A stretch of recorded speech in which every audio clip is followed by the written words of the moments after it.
प्रधानमंत्री नरेंद्र मोदी ने वीडियो संदेश के जरिए भारत ऊर्जा सप्ताह 2025 को संबोधित किया।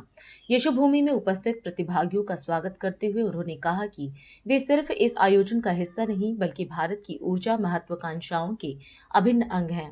पीएम ने जोर देकर कहा कि 21वीं सदी भारत की है और देश न केवल अपनी बल्कि वैश्विक विकास को भी गति दे रहा है, जिसमें ऊर्जा क्षेत्र की अहम भूमिका है। इंडिया एनर्जी वीक में देश और दुनिया भर से यहाँ यशोभूमि में जुटे सभी साथियों को नमस्कार। आप सभी सिर्फ एनर्जी वीक का हिस्सा भर नहीं है, आप भारत की एनर्जी एम्बिशंस का महत्वपूर्ण हिस्सा है। मैं आप सभी का अभिनंदन करता हूँ। विदेश से जो मेहमान आए हैं, मैं उनका भारत में स्वागत करता हूँ। साथियों, दुनिया का हर एक्सपर्ट आज कह रहा है कि 21वीं सेंचुरी भारत की सेंचुरी है। भारत अपनी ही नहीं, दुनिया की ग्रोथ को भी ड्राइव कर रहा है और इसमें हमारे एनर्जी सेक्टर की बहुत बड़ी भूमिका है। भारत की एनर्जी एम्बिशंस 5 पिलर्स पर खड़ी है। हमारे पास रिसोर्सेज हैं जिनको हम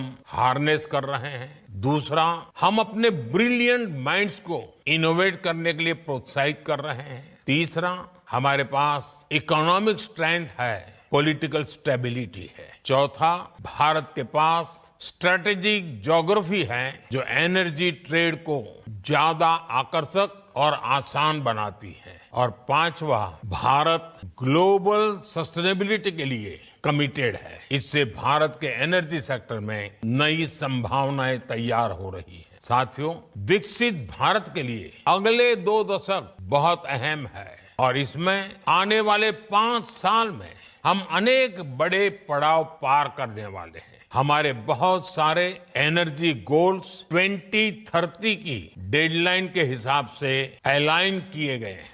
साल 2030 तक हम 500 gigawatt renewable energy capacity add करना चाहते हैं। साल 2030 तक भारतीय रेलवे ने नेट जीरो कार्बन एमिशन का टारगेट रखा है। साल 2030 तक हम हर साल 5 million metric ton green hydrogen कर सके, ये हमारा लक्ष्य है। हमारे ये टारगेट काफी एम्बिशियस लग सकते हैं, लेकिन बीते 10 साल में जो भारत ने हासिल किया है, उससे ये विश्वास पैदा हुआ है, ये टारगेट भी हम जरूर हासिल कर लेंगे। फ्रेंड्स, बीते 10 साल में भारत 10th लार्जेस्ट से 5th लार्जेस्ट इकोनॉमी बना है। बीते 10 वर्षों में हमने अपनी सोलर एनर्जी जनरेशन कैपेसिटी को 32 टाइम्स बढ़ाया है। आज भारत दुनिया का तीसरा सबसे बड़ा सोलर पावर जनरेटिंग नेशन है।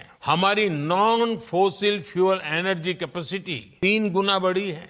भारत G20 देशों में पेरिस समझौते के लक्ष्यों को पूरा करने वाला पहला देश है। भारत कैसे अपने लक्ष्य समय से पहले प्राप्त कर रहा है, इसका एक और उदाहरण है इथेनॉल ब्लेंडिंग। आज भारत 19% इथेनॉल ब्लेंडिंग कर रहा है। इससे फॉरेन एक्सचेंज की सेविंग हुई है और सब्सटेंशियल फार्मर रेवेन्यू जनरेट हुआ है। साथ ही CO2 एमिशंस में सिग्निफिकेंट कट भी आया है। हम अक्टूबर 2025 से पहले ही 20% इथेनॉल मैंडेट अचीव करने की राह पर है। आज भारत की बायोफ्यूल्स इंडस्ट्री तेजी से ग्रो करने के लिए तैयार है। हमारे पास 500 मिलियन मैट्रिक टन्स का सस्टेनेबल फीड स्टॉक है। इंडिया की G20 प्रेसिडेंसी के दौरान ग्लोबल बायोफ्यूल्स अलायंस बना और लगातार एक्सपांड हो रहा है। इससे 28 नेशंस और 12 इंटरनेशनल ऑर्गेनाइजेशंस जुड़ चुके हैं। ये वेस्ट को वेल्थ में ट्रांसफॉर्म कर रहा है और सेंटर्स ऑफ एक्सेलेंस सेट कर रहा है। साथियों, भारत अपने हाइड्रोकार्बन रिसोर्सेज के पोटेंशियल को पूरी तरह से एक्सप्लोर करने के लिए निरंतर रिफॉर्म्स कर रहा है। बड़ी डिस्कवरीज और गैस इंफ्रास्ट्रक्चर के व्यापक विस्तार के कारण हमारा गैस सेक्टर एक्सपांड कर रहा है। इससे हमारे एनर्जी मिक्स में नेचुरल गैस का शेयर बढ़ा है। भारत अभी 4th लार्जेस्ट रिफाइनिंग हब है और हम अपनी कैपेसिटी 20% तक बढ़ाने में जुटे हैं। साथियों, हमारी जो सेडिमेंट्री बेसिन्स है, इसमें कई सारे हाइड्रोकार्बन रिसोर्सेज मौजूद है। इनमें से कई का पता चल चुका है और कई ऐसे हैं जिन्हें खोजा जाना बाकी है, जिनका एक्सप्लोरेशन बाकी है। इंडिया का अपस्ट्रीम सेक्टर और आकर्षक हो, इसके लिए सरकार ने open acreage licence policy OALP बनाई है। एक्सक्लूसिव इकोनॉमिक जोन को खोलना हो या सिंगल विंडो क्लियरेंस सिस्टम बनाना, सरकार ने इस सेक्टर को हर तरह से मदद दी है। राजधानी दिल्ली में टीटीसी बस एक बार फिर दुर्घटनाग्रस्त स्थिति में देखी गई। राजेंद्र नगर विधानसभा क्षेत्र के टोडापुर मेन रोड नास कॉम्प्लेक्स के सामने यह घटना हुई। जानकारी के अनुसार टीटीसी बस का ब्रेक फेल हो जाने के बाद जान की हानि को रोकने के लिए डिवाइडर पर बस ड्राइवर द्वारा चढ़ा दी गई, जो डायरेक्शन बोर्ड से टकरा कर रुक गई। बस में बैठे यात्रियों और बस के ड्राइवर के चेहरे पर थोड़ी बहुत चोट आई है, लेकिन जान की हानि नहीं हुई। बस दुर्घटनाग्रस्त होने के बाद यात्री अफरा तफरी में उतरे और अपने गंतव्य तक पहुंचने के लिए अन्य माध्यमों का सहारा लिया। डीटीसी व प्रशासन द्वारा बस में आई खामी की जांच की जा रही है। लखनऊ में श्रद्धेय पंडित दीनदयाल उपाध्याय की पुण्यतिथि के अवसर पर कार्यक्रम आयोजित किया गया। उत्तर प्रदेश के मुख्यमंत्री योगी आदित्यनाथ ने इस अवसर पर उनकी प्रतिमा पर पुष्पांजलि अर्पित कर श्रद्धांजलि दी। इस मौके पर सीएम योगी ने कहा कि पंडित दीनदयाल उपाध्याय का विचार दर्शन नए भारत की आधारशिला है और यही प्रधानमंत्री मोदी के विकास रोड मैप का मूल मंत्र भी। उन्होंने अंत्योदय के प्रणेता पंडित दीनदयाल उपाध्याय की पावन स्मृतियों को नमन किया। आज भारत माता के महान सपूत एकात्म मानववाद के प्रणेता पंडित दीनदयाल उपाध्याय जी की पावन पुण्यतिथि है। पूरा देश उनका स्मरण कर रहा है। जो विचार दर्शन देश की आजादी के उपरांत स्वतंत्र भारत को पंडित दीनदयाल उपाध्याय जी ने दिया, वह नए भारत की आधारशिला बनी है। पंडित दीनदयाल उपाध्याय जी का जो कहना था, वह किस देश की प्रगति का मापक ऊंचे पायदान पर खड़े व्यक्ति से नहीं, बल्कि सबसे निचले पायदान पर जो व्यक्ति पड़ा है, उसके चेहरे की खुशहाली से की जानी चाहिए। उनकी सोच अंत्योदय की सोच थी। अंतिम पायदान पर खड़े हुए व्यक्ति के बारे में हमारी सोच क्या है, उस सोच को प्रदर्शित करने के लिए ही उन्होंने देश के स्वतंत्र भारत में एक नए जीवन दर्शन को, विचार प्रवाह को उन्होंने उस समय दिया था। और परिणाम क्या हुआ, भले ही उस समय की सरकारों ने उसकी उपेक्षा की हो, लेकिन आज आप देख रहे होंगे कि उस समय की वे सरकारें गरीबी हटाओ के बड़े बड़े नारे देती थी, लेकिन गरीबी तो नहीं हट पाई। देश में गरीबों की संख्या बढ़ती गई। आज आप देख रहे होंगे पिछले 11 वर्ष के अंदर प्रधानमंत्री मोदी जी के नेतृत्व में मोदी जी ने 2014 में जो बातें देश के नागरिकों से कही, उनसे जब पूछा गया कि वास्तव में भारत के विकास का रोड मैप आपके पास क्या है, उन्होंने एक शब्द में उसको कहा था, एक वाक्य में कहा था कि सबका साथ और सबका विकास। इस सबका साथ जिसमें जाति, मत, मजहब, क्षेत्र, भाषा के आधार पर किसी के साथ भेदभाव नहीं है। देश के अंदर अमीरी और गरीबी की रेखा को समाप्त करते हुए सबको हम एक साथ लेकर के चलेंगे, इस भाव को लेकर के उन्होंने एक नारा दिया। और ये सबका साथ और सबके विकास का भाव ही अंत्योदय का भाव है। अक्सर होता है, इससे पहले आजाद भारत में जो नीतियां बनी, उसने एक बहुत छोटे से तबके को समृद्धि की एक नई ऊंचाई पहुंचाने में मदद भले की हो, लेकिन एक विराट विशाल तबका ऐसा था जो अभावों से जूझ रहा था, बुनियादी सुविधाओं से जूझ रहा था, आवश्यक जन सुविधाओं के अभाव में भटक रहा था। इसके लिए पंडित दीनदयाल उपाध्याय जी ने अनेक उदाहरण दिए। उन्होंने आदि शंकर का भी एक उल्लेख किया। एक बार आदि शंकर एक घर में भिक्षाटन करने के लिए जाते हैं। वे जैसे ही भिक्षाटन के लिए आवाज लगाते हैं तो उन्होंने देखा कि शंकर की तब तक बहुत ख्याति हो चुकी थी। घर की महिला और घर का पुरुष नाम सुन करके बहुत सारी भीख देने के नाम पर बहुत सारा द्रव्य और अन्य सामग्री उन्हें देने के लिए आया। सामने दाता खड़ा है, लेने वाला सामने शंकर के रूप में खड़ा है, लेकिन इसी दौरान उस घर के बगल में एक व्यक्ति की करा उनके कानों में सुनाई देती है, जो भूख से तड़प रहा है, करा रहा है। तो जैसे ही घर की मालकिन भिक्षा देने के लिए आगे बढ़ी, उन्होंने आदि शंकर से इस बात का अनुरोध किया कि आप हमें कृतार्थ करें से लेकर के। आदि शंकर ने अपनी झोली पीछे कर दी। उन्होंने कहा, नहीं, मैं ऐसे घर की भिक्षा नहीं ले सकता जिनके मन में इतनी संवेदना न हो कि घर का बगल का व्यक्ति भूख से तड़प रहा है और हम केवल पाखंड करने के लिए, प्रोपेगेंडा करने के लिए मुझ जैसे ख्याति प्राप्त व्यक्ति को भिक्षा देने का एक ढोंग कर रहा हो। और मैं आपकी भिक्षा इसलिए नहीं ग्रहण कर सकता क्योंकि इससे मुझे पाप ज्यादा लगेगा, इससे आपको पुण्य नहीं लगने वाला है। ये बातें हमारे दैनिक जीवन में भी उतनी महत्वपूर्ण है। आप अक्सर देखते होंगे प्रधानमंत्री मोदी जी ने जब कहा था सबका साथ और सबके विकास का, तो समाज को एक साथ लेकर के चलने की एक नई प्रेरणा इसके अंदर है। पंडित दीनदयाल उपाध्याय जी ने इन्हीं बातों को अंत्योदय की बात कह करके एक नई प्रेरणा प्रदान की थी, एक नया विचार दर्शन दिया था। हम अपने दैनिक जीवन में भी इस बात को देखते होंगे, पारिवारिक जीवन में भी आप देखते होंगे, सार्वजनिक जीवन में भी देखते होंगे। आप सब पास पास तो हैं, लेकिन साथ साथ नहीं है। और जब भी व्यक्ति पास पास तो होता है, एकांकीपन महसूस करता है, डिप्रेशन का शिकार होता है। व्यक्ति का व्यक्तिगत डिप्रेशन हो या समाज का डिप्रेशन, ये अपने आप में एक बीमारी है। इस बीमारी से उबरने का एक ही मंत्र है, और जिसे मोदी जी ने बहुत स्पष्ट शब्दों में कहा था, सबका साथ और सबका विकास का। ये सबका साथ सबका विकास पंडित दीनदयाल उपाध्याय जी का मंत्र है। और आज उस मंत्र का ही कमाल है कि देश के अंदर 4 करोड़ गरीबों के मकान बन गए। ये मकान पहले और दूसरे पंचवर्षीय योजना के अंतर्गत बन जाने चाहिए थे। मोदी जी ने मात्र 2 पंचवर्षीय योजना में 4 करोड़ लोगों के मकान बना दिए, 3 करोड़ नए लोगों के लिए मकान स्वीकृत कर लिए। 12 करोड़ गरीबों के घर में शौचालय बन गए,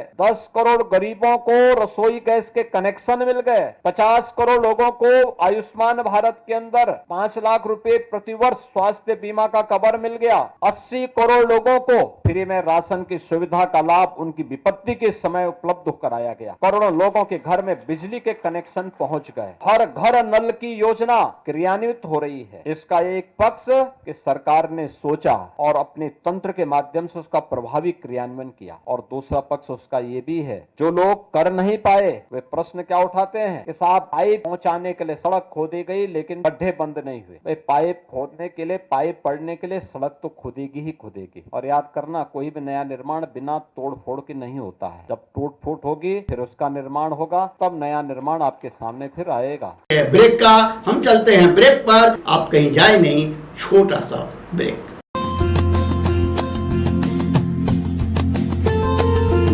Kamal Buildtech Private Limited, fulfilling promises. With our professional team and experience of delivering projects, in past we guarantee you peace of mind and top quality work in an affordable price. Shreya Furnishing wishes you a very happy new year. Our company is the biggest wholesale showroom in India with the finest fabric catering to all segments of the market.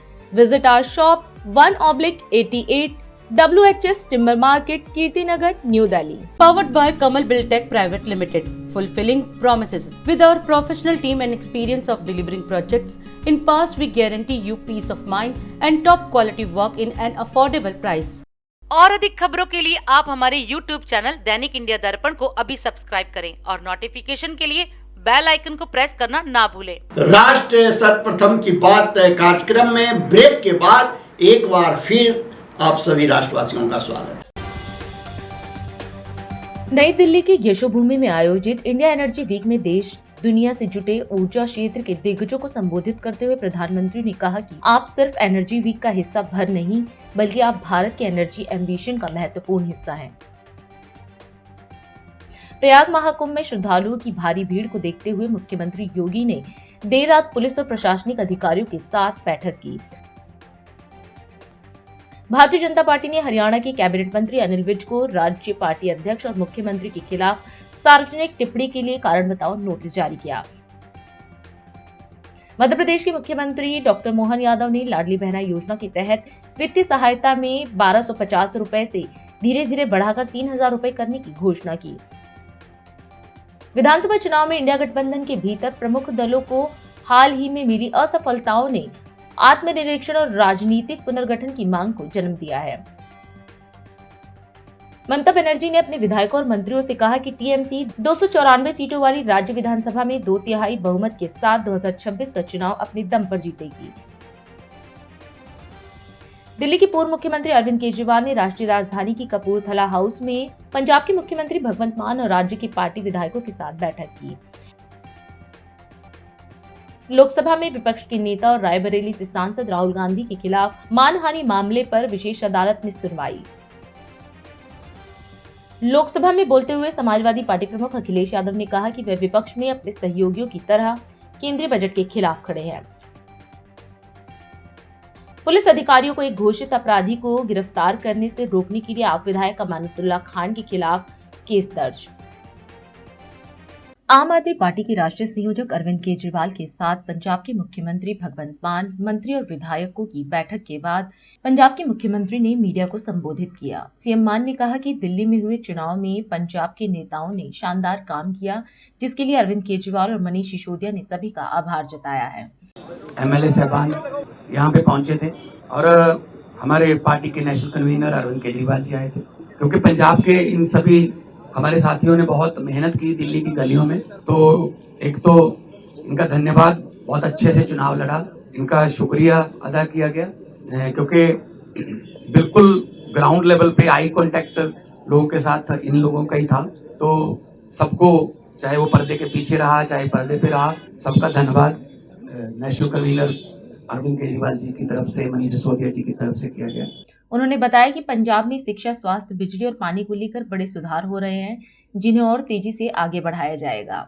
इसके साथ ही Delhi model की तर्ज पर पंजाब में आम आदमी clinic और school of eminence बनाए जा रहे हैं। उन्होंने कहा कि हम पंजाब को आदर्श राज्य बनाकर देश के सामने मिसाल पेश करेंगे। और क्योंकि पंजाब में हमारी सरकार जो है वो लोगों के हित में बहुत काम कर रही है, चाहे वो बिजली के क्षेत्र में हो, शिक्षा के क्षेत्र में हो, इंफ्रास्ट्रक्चर के लेवल पे हो, सड़कें बनाने का टीचा हो, टोल प्लाजा जो 2-2 साल 3-3 साल फालतू चल गए थे उनको बंद करने का हो ताकि लोगों का पैसा बचे, और अस्पतालों का काम हो। तो ऑलरेडी हम लोग वहाँ काम कर रहे हैं और इसको और ज्यादा तेज करना है, मिलके काम करना है। हमारी पार्टी काम के नाम पे जानी जाती है। हम किसी धर्म की या गुंडागर्दी की या ये पैसे बांटने की ये वाली राजनीति नहीं करते। और दिल्ली के लोगों का जो फतवा है वो भी सर माथे पे है। और आज सब हम इकट्ठे मिलके, आज सारी पूरी हमारी दिल्ली की टीम भी सारी यहाँ पे थी, तो यही एक तहैया किया है कि हम पंजाब को, 2 साल पड़े अभी, पंजाब को एक ऐसा मॉडल बना देंगे कि उसको पूरे देश को दिखाएंगे। चाहे वो शहरों की तरक्की हो, चाहे गाँव की हो, चाहे वो व्यापार में हो, चाहे वो दुकानदार का हो, चाहे किसानों का हो। तो पंजाब को एक मॉडल स्टेट बना के हम लोग जो है वो पूरे देश को दिखाएंगे। उत्तराखंड के मुख्यमंत्री पुष्कर सिंह धामी ने चकरपुर टकनपुर में राष्ट्रीय खेलों के तहत मलखंभ प्रतियोगिता का निरीक्षण कर खिलाड़ियों का उत्साह बढ़ाया। उन्होंने कहा कि पहली बार देवभूमि से मलखंभ और योग को राष्ट्रीय खेलों में शामिल किया गया है, जो प्रदेश के लिए गर्व की बात है। उन्होंने बताया कि इस आयोजन से उत्तराखंड को राष्ट्रीय स्तर पर नई पहचान मिली है और खेल अवस्थापना के विकास से भविष्य में खिलाड़ियों को बेहतरीन प्रशिक्षण का अवसर मिलेगा। आज चकरपुर के इस नवनिर्मित स्टेडियम में 38वें राष्ट्रीय खेलों के अंतर्गत आयोजित इस मलखंभ प्रतियोगिता में आप सभी के बीच में आकर मुझे सच में अपार हर्ष की अनुभूति हो रही है कि लंबे समय से मेरा सपना था कि यहाँ पर राष्ट्रीय स्तर की प्रतियोगिता हो, और डीके सिंह जी आज राष्ट्रीय खेलों के अवसर पर ये प्रतियोगिता यहाँ पर आयोजित हो रही है। भाइयों बहनों, उत्तराखंड के राष्ट्रीय स्तर पर खेल भूमि के रूप में स्थापित करने के उद्देश्य से इस बार के राष्ट्रीय खेलों का भव्य आयोजन हमारे प्रदेश के अंदर हो रहा है। 28 जनवरी को आदरणीय प्रधानमंत्री श्री नरेंद्र मोदी जी के शुभ हाथों से इस प्रतियोगिता का शुभारंभ हुआ, राष्ट्रीय खेलों का आयोजन प्रारंभ हुआ, जिसमें पूरे देश से 10,000 से भी अधिक खिलाड़ी प्रतिभाग कर रहे हैं। 6,000 हमारे ऑफिशियल्स हैं, 3,000 हमारे वॉलंटियर्स हैं और 1-2 हजार लोग अन्य व्यवस्थाओं में लगे हैं। लगभग 20,000 लोगों के द्वारा इस राष्ट्रीय खेलों का संचालन किया जा रहा है।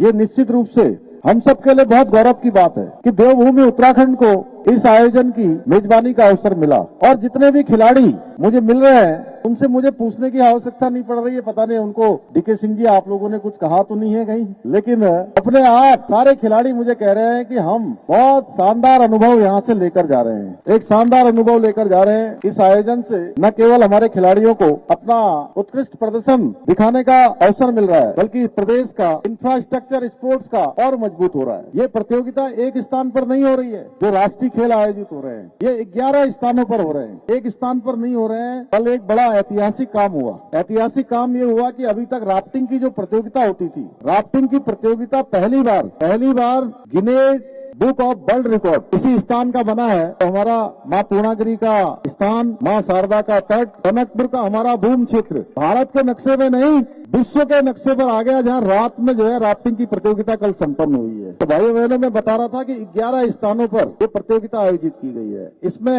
अनेक जगह पर स्टेडियम बने, जैसे यहाँ पर तो स्टेडियम पहले से बन रहा था, हल्द्वानी में बना है, रुद्रपुर में बेलोड्रम, जहाँ मेरी आप लोगों ने देखा होगा साइकिल चलाते हुए जो तस्वीर आई है, मैंने वो बेलोड्रम को ही मैं भी देख रहा था, उस दिन भी वहाँ प्रतियोगिता आयोजित हो रही थी। हल्द्वानी में बड़ा इंफ्रास्ट्रक्चर बन गया, हमारा हरिद्वार में बन गया, देहरादून में बन गया, यहाँ चकरपुर में बन गया, या राफ्टिंग की प्रतियोगिता हो गई। टेहरी में मैं इसके बाद जा रहा हूँ, यहाँ से टेहरी में वाटर स्पोर्ट्स के क्षेत्र में कैनोइंग और कैकिंग, ये प्रतियोगिता हम पिछले 2 सालों से लगातार वहाँ आयोजित करवा रहे हैं। इस बार वहाँ पर भी राष्ट्रीय खेल आयोजित हो रहे हैं। यानी कि हर स्थान पर हमारे अच्छे अच्छे इंफ्रास्ट्रक्चर बन गए हैं। और जो हमने देवभूमि को ड्रग्स फ्री देवभूमि बनाने का संकल्प लिया है, उसमें भी ये हमारा इंफ्रास्ट्रक्चर बहुत काम आने वाला है। हमारे जो बच्चे हैं, हमारे खिलाड़ी हैं, कई बार उनको खेलने का अच्छा स्थान नहीं मिल पाता है, अच्छा इंफ्रास्ट्रक्चर नहीं होता है, उसके कारण से उनका ध्यान भटकने लगता है, ध्यान दूसरी दिशा में जाने लगता है। लेकिन भाइयों बहनों, ये इंफ्रास्ट्रक्चर बन जाने से हमारे खिलाड़ियों को भी आगे बढ़ने का मौका मिलेगा, हर क्षेत्र में अपने खेलों का प्रदर्शन करने का अवसर मिलेगा। ये चकरपुर का स्टेडियम भी इसी क्रम में 16 करोड़ रुपए की अधिक लागत से विश्व स्तरीय खेल सुविधाओं से युक्त किया गया है, जो हमारे युवाओं को विभिन्न खेलों की उत्कृष्टता प्राप्त करने में सहायता प्राप्त करेगा। मुझे ये बताते हुए अत्यंत गर्व की अनुभूति हो रही है कि इस बार के राष्ट्रीय खेलों में उत्तराखंड के खिलाड़ियों ने अब तक 17 स्वर्ण पदक के साथ पहली बार 77 से भी अधिक मेडल लाने में सफलता प्राप्त की है। एक और आ गया, अब कितने हो गए? अच्छा 18 हो गए। चलिए, बहुत बधाई आप लोगों को सबको। तो भाइयों बहनों, जो हमने कहा था कि इस खेल के आयोजन के बाद, राष्ट्रीय खेलों के आयोजन के बाद, हमारा ये देवभूमि उत्तराखंड देवभूमि वीर भूमि के साथ खेल भूमि के रूप में भी स्थापित होगा, और हम उस दिशा में सही प्रकार से हम आगे बढ़ रहे हैं। जो गोवा में हमारे नेशनल गेम्स हुए थे, 37वें नेशनल गेम्स, उसमें हमारी रैंकिंग थी 25वें स्थान पर, और अब हमारी रैंकिंग आ गई है, शाम तक 6ठी पर आ जाएगी, अभी हम 7वें पोजीशन पर हैं। तो इस प्रकार से हम, आप सोचिए कितनी लंबी छलांग हमारी लगाई गई है। भाइयों बहनों, आदरणीय प्रधानमंत्री श्री नरेंद्र मोदी जी के नेतृत्व में आज भारत के पारंपरिक जो खेलों को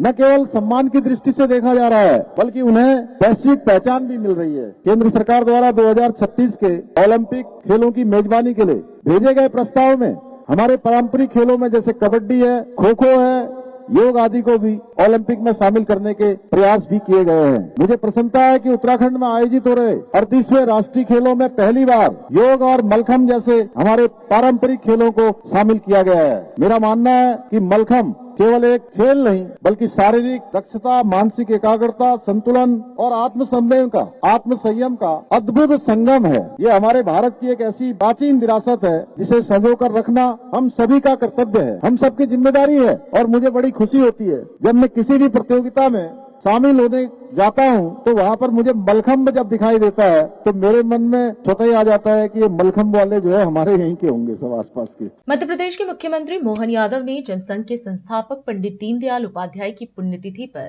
भोपाल के लाल घाटी स्थित उनकी प्रतिमा पर माल्यार्पण कर नमन किया। इस मौके पर उन्होंने 7 करोड़ की लागत से बनने वाली नमो वन वाटिका का भूमि पूजन और अन्य विकास कार्यों का लोकार्पण किया। मुख्यमंत्री ने कहा कि गरीब, शोषित और वंचितों के उत्थान के प्रति समर्पित पंडित दीनदयाल उपाध्याय का जीवन सभी के लिए एक प्रेरणा स्रोत बन रहा है। आज पंडित दीनदयाल उपाध्याय जी की पुण्यतिथि है। हम सबके लिए आज का दिन कई कारणों से बहुत महत्वपूर्ण है।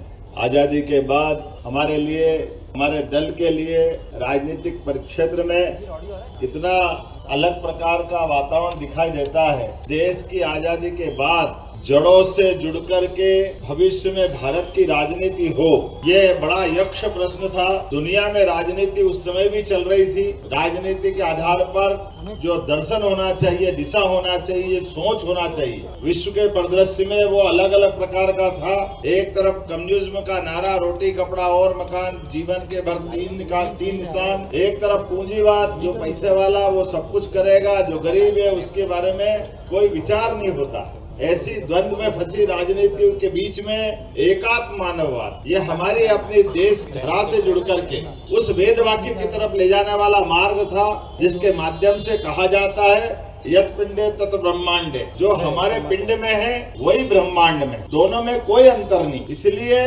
जैसे शरीर के हर हिस्से के अंदर भोजन एक रूप से करते हैं, लेकिन सभी अंगों में समान रूप से ऊर्जा बटने के लिए, ताकत मिलने के लिए उसका बंटवारा बराबरी से परमात्मा ने इस पिंड के माध्यम से किया हुआ है। ऐसे ही परमात्मा के माध्यम से चराचर जगत में अपरा और परा दो प्रकार की दुनिया है, और अपरा के माध्यम से 5 महाभूत का हमारा ये संसार, और अपने लिए शरीर मन बुद्धि आत्मा, तो आत्मा को परा में मान लिया और ये अपरा के हिस्से में आता है। और ऐसे में इस बीच के अंदर राजनीतिक क्षेत्र में राजनीति करना है, तो राजनीति करना किसके लिए? अपने जैसे शरीर के छोटे से छोटे अंग में भी चोट लग जाए तो उस अंग की चोट को ठीक करने के लिए पूरा शरीर का ध्यान जाता है, पूरा शरीर उससे बाहर नहीं आता। उसी भाव को अंगीकार करते हुए राजनीतिक क्षेत्र में आए, सत्ता की ताकत तो आना चाहिए, लेकिन सत्ता की ताकत सच्चे अर्थों में कब आएगी? जब हम गरीब से गरीब आदमी की जिंदगी में भला कर पाएंगे, उसके जीवन की बेहतरी के लिए काम कर पाएंगे। यशस्वी प्रधानमंत्री का जोरदार अभिनंदन करो, जिनके माध्यम से जो हमने कहा है वो करके दिखा रहे हैं। आप बताइए, पूरे देश के अंदर कोविड काल से लगाकर आज तक गरीब आदमी को निःशुल्क अन्न देना, ये वो भाव है जिस भाव के आधार पर हमने अपनी राजनीतिक धारा तय की। गरीब आदमी का भी मकान पक्का बनना चाहिए, गाँव का आदमी हो, शहर का आदमी, कहीं का भी आदमी, उसके जीवन में उसका आश्रय एक हो जाए, उसके जीवन में कल्पना, उसके बच्चे पढ़े लिखे आगे बढ़े और जीवन के अंदर सभी प्रकार की व्यवस्थाओं का लाभ ले। अब तो और आगे बढ़ गए, प्राइवेट हॉस्पिटल के अंदर भी 5 लाख तक की जो सुविधा दी है, और 70 साल से बड़ी उम्र वाले, तो ये वही बात है, चिकित्सा, शिक्षा, आवास, भोजन, जो न्यूनतम आवश्यकता है किसी भी मनुष्य की, वो सारी आवश्यकताओं की पूर्ति होना चाहिए। आज के इस अवसर पर भोपाल में हमारे भारतीय जनता पार्टी के इस भरे पूरे मंच पर अभी भाई विश्वास सारंग जी ने बहुत अच्छी बात कही। हमारे मंत्री भी हैं, सहकारिता मंत्री भी हैं, और खेल युवा कल्याण भी है, और खेल ने झंडे गाड़े प्रदेश के, जोरदार अभिनंदन करो। प्रदेश के अंदर देश का जो खेल का वातावरण बना है, उसमें मध्य प्रदेश 4थे नंबर पे आया। अब तो जो पुरस्कार निकल रहे सब खेल के माध्यम से मध्य प्रदेश का गौरव बढ़ा रहा है। इससे आगे बढ़ते हुए आने वाले समय में हमारे प्रत्येक किसान की आय पानी के माध्यम से उसकी कृषि आय बढ़े, लेकिन साथ साथ पशुपालन के माध्यम से भी, दूध उत्पादन के माध्यम से भी उसकी आय बढ़े। सरकार इस पे भी काम कर रही। और जो बेरोजगार है, युवा है, गरीब है, महिला है, किसान है, सभी प्रकार के उद्योग लगाते हुए हमारी अपनी फसलों के माध्यम से भी, हमारी युवाओं की बौद्धिक क्षमता के माध्यम से भी, उनके अपने बलबूते पर उनके सपनों को पंख लगा करके वो आसमान में उड़े, अपनी ऊंचाइयां हासिल करे। इसलिए औद्योगिकरण का अपनी सरकार बनने के बाद लगातार हमने प्रयास किया है, और अब तो ग्लोबल इन्वेस्टर समिट 56 के बाद पहली बार भोपाल में हो रही। भोपाल दुल्हन की तरह सज रहा है, हमको एहसास हो रहा है, हमको लग रहा है कि हाँ, भोपाल हमारा राजा भोज का भोपाल, अतीत का वो गौरवशाली पक्ष जिसके माध्यम से दुनिया में इसकी पहचान थी, मध्य प्रदेश की पहचान थी। तो दुनिया का कौन सा बड़ा से बड़ा उद्योगपति जो भोपाल नहीं आना चाह रहा है? हमें गर्व है, वो सब भोपाल में दिखेंगे, और दुनिया के सबसे बड़े गणतंत्र के सबसे बड़े नायक यशस्वी प्रधानमंत्री स्वयं उसके साक्षी बनेंगे। वो उद्घाटन करने आ रहे हैं। भोपाल सज धज के अपने भविष्य की उड़ान के लिए तैयार हुआ है। इस अवसर पर बताना चाहूंगा, कई प्रकार के काम चल रहे हैं, उसमें से गरीब आदमी के लिए भी एयर एम्बुलेंस केवल लखपति आदमी करोड़पति रखे ऐसा नहीं, गरीब से गरीब आदमी जिसका आयुष्मान कार्ड है, उसको भी आयुष्मान योजना के माध्यम से अगर हॉस्पिटल की सुविधा ये थोड़ा कम है और अच्छी जगह पहुँचाना है, तो हर एक आदमी को पहुँचाने के लिए एयर एम्बुलेंस की सुविधा हमारे द्वारा दी गई। रायगढ़ में श्री विष्णु महायज्ञ कार्यक्रम का आयोजन किया गया। इस अवसर पर छत्तीसगढ़ के मुख्यमंत्री विष्णुदेव साय भी कार्यक्रम में मौजूद रहे।